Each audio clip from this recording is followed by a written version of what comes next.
All right, that was awesome. So the rest of the evening, I'm going to set it out for you tonight. We've got 4 sort of areas of interest to highlight about the camera, okay? The first one is going to be camera settings, the kinds of things that you can manipulate inside the camera to really get the most out of your image, yeah? The next is going to be workflow. Everybody that jumps into this tapeless version of cameras has a little bit of a hurdle to overcome. We're going to try to step you past that hurdle in the easiest way possible, show you how to get from the camera to your editing system and really make it happen. The third thing we're going to talk about is personalization, okay? Maybe you don't get into it so much when you're renting the camera, but when you own the camera and you really get your hands on it, yeah, there are a couple of things that you can do to make it your own. Assignable buttons, these kinds of things, so that it really becomes your best friend and not just your camera. And finally, the fourth area that we're going to cover is accessories. What can you connect to this camera to really get the most out of it, all right? And so now I'm going to talk, we're going to get right into camera settings, yeah? Cool. So this is going to be my demo camera tonight. It's got a couple non-standard features on it. You'll notice we've got our prime lens adapter from Lettuce, a matte box and a follow focus and these kinds of things. But really, all this is going to do is make a nice image for me to show you the settings. So, yeah. Okay, great, excellent.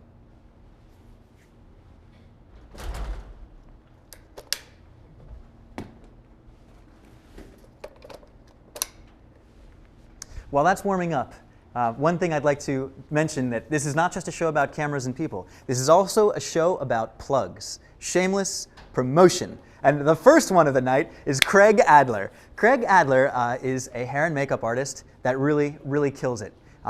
Every set ought to have a makeup artist on it, and if you want to take the stocking off your camera, you don't want to have to soften the image up too much, get a makeup artist that can do airbrush makeup for high definition. So check out craigadler.com. And if you would like to be shamelessly plugged on a Midtown Video broadcast, send us an email, man. We'll make it happen. All right. Okay, so we're back up here on the camera. You'll notice I've got my viewfinder, everything ready, so we're going to go, we're just going to step you through the settings to achieve all the stuff that we're looking for. So first, I want to show you something that's available in all of the XD-Cam line, okay, the ones that shoot the disc and the ones that shoot to cards. These cameras are enabled with white offset, all right? What the white offset does is it gets you past your automatic white balance settings. This allows you to dial up and dial down the white balance, the color temperature, in steps of like 23 degrees Kelvin. So maybe you get an automatic white balance and it looks great, but you just want a little warmer feel or a little cooler feel. I'm going to show you how to get into that, right? So we jump into the menu. Can everybody kind of see that? Yeah? If not, you just wave your hand and let me know. All right. So we're going to go right into our picture profile menu. And you'll notice that I've set picture profile 1 to be named Flashback. All right. To get into the picture profiles, you jump into set, and now we can affect all of the changes in it. We're going to go right to white. And in white, I've turned on my white offset.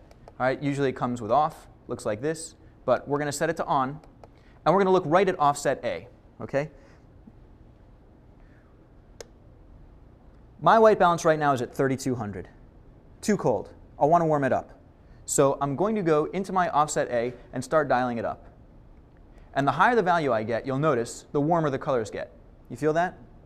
Yeah? So warmer and warmer. Now, you may say, I'm not just going to dial up my white balance. I'm not just going to heat up the picture. What am I doing that for? Well, we're going to use this in conjunction with another setting to achieve the flashback effect. Remember, I've named this picture profile 1 Flashback, right? Why have I done that?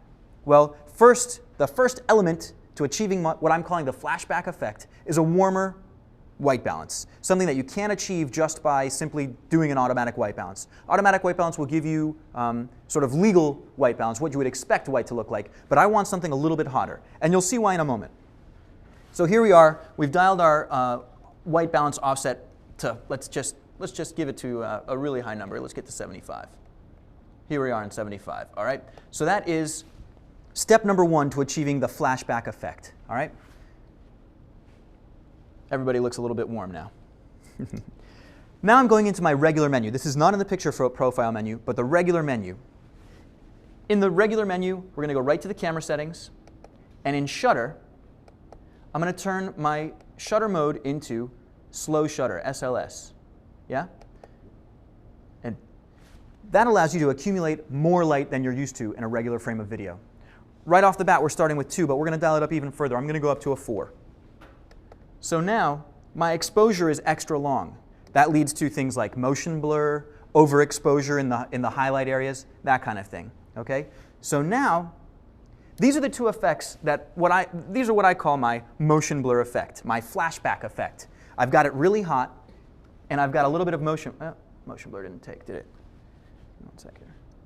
Oh yeah, excuse me. Another important feature on the slow shutter is to turn the shutter on. So now we've got slow shutter, and in combination with our heated up white balance. So why do I call this a flashback effect? Check this out.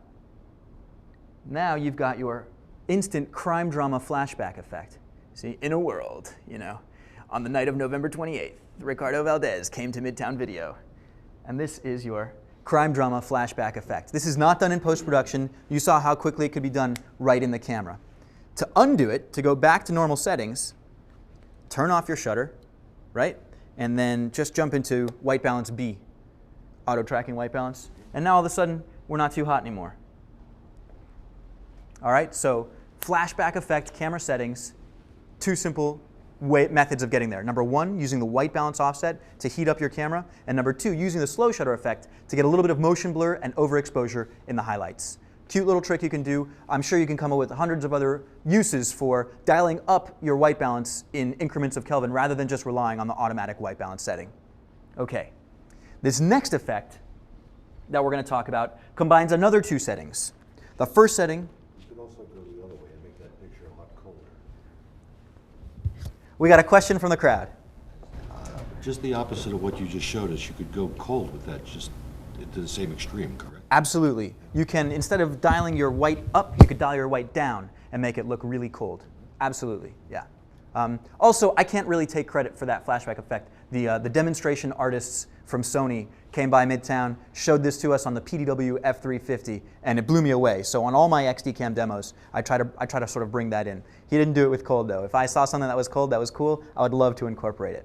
But thank you for bringing that up. You can absolutely cool it off the same way you can heat it up. Okay, so moving on. This next effect, I don't really have a name for the combination of these 2 settings. I can't really call it my flashback effect. But the 2 settings we're gonna look at now are interval recording, time-lapse recording, and the extremely slow shutter. All right? So not just your regular slow shutter, but a totally separate method exclusive to the EX series of cameras. So I'm going to wheel this around to show you the side of the camera here. In order to get into what they call slow, quick motion of the EX cameras, you've got to be in a progressive frame rate. Okay? You've got to be in 24p, 30p, or 60p in the 720 mode. Now, to really get good slow motion, what I like to set it to is 720, 30p. The reason behind that, I like a 30 frames per second to keep things looking like television rather than film. And in the 720, 30p setting, when you activate slow, quick motion, you can dial it all the way up to 60p.